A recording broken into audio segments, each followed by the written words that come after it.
Tinapay na dumidikit sa ngalangala? Ano ito? Hello guys! So, ang magiging recipe natin for today's video ay tinatawag na butterscotch. Ito ay karaniwan din natin nabibili sa mga bakery or mga nagtitinda ng tinapay. Tinawag itong butterscotch dahil ang main ingredients niya ay butter and brown sugar. Trivia lang guys, ayan, nag-research pa talaga tayo para mabigyan ko kayo ng trivia ha. Alam niyo ba kung saan nagmula ang tinapay na ito?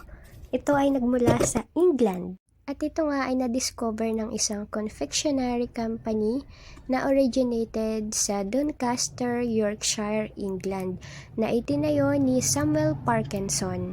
So, siya yung nag-imbento ng recipe na ito guys. Nung una, tinitinda lang nila ito na nakalagay sa isang tin. And eventually ay naging famous ito dahil nung nag-visit doon ang Queen nung England ay ito yung inihain nila. At hanggang sa naging popular na nga ito sa buong mundo at ngayon ay ine-export na nga nila ito sa iba't ibang bansa. O, di ba? Sana may natutunan kayo kahit papano sa ating maikling trivia.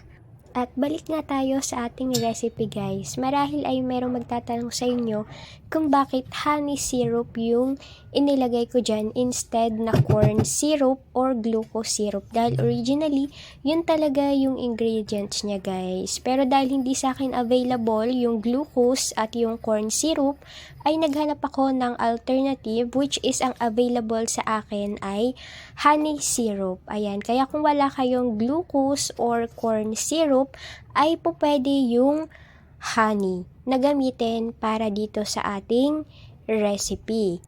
Hindi ko na nga pala binanggit guys yung mga ingredients isa-isa. Sundan nyo na lang yung mga procedure na based dyan sa video kung gusto na rin gumawa ng ganitong recipe. And I promise masarap siya guys. Yun nga lang, kung hindi kayo mahilig sa sweets and kung gusto ninyong gumawa ng ganito, i-reduce nyo na lang yung asukal. Pero originally talagang matamis yung ating butterscotch. Ayan, masarap siyang pang baon, pang kape, ayan, pang merienda, at higit sa lahat guys, ay po pwede nyo itong ipang negosyo. Ayan, po pwede kayong kumita sa pagtitinda ng butterscotch. Sobrang nipis nga lang ng baking tray na ginamit natin dito. Tamang-tama lang siya para sa akin. Siguro ganito talaga yung cut dun sa mga halimbawa gustong magtinda ng ganitong klaseng tinapay. Akala ko guys, since hindi nga glucose syrup or corn syrup yung ginamit natin, hindi ko ina-expect na hindi na magiging chewy siya kasi nga hindi natin nasunod yung ingredients. Pero chewy pa rin talaga yung kinalabasan niya and tuwang-tuwa ako kasi nakuha ko yung outcome na gusto ko at syempre yung lasa din. Ganon na ganon yung mga nabibili ko sa bakery. At ayan nga, ganyan kanipis yung naging outcome ng ating butterscotch. O, diba? Pwede nang pangtinda, pwede nang ilagay sa tab at ibenta. Char.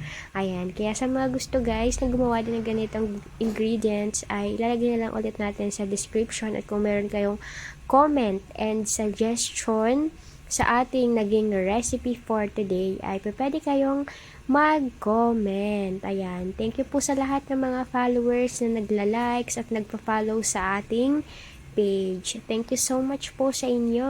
At sana hindi po kayo magsawa na mag-share, manood, mag-like ng atin pong mga recipe na sinishare po natin dito sa ating channel at sa ating page. Ayan. Pwede nyo rin po kaming i-follow sa amin pong YouTube channel for more cooking and recipe videos. Thank you so much po. Ingat po ang lahat. Kaya tara guys, merienda tayo!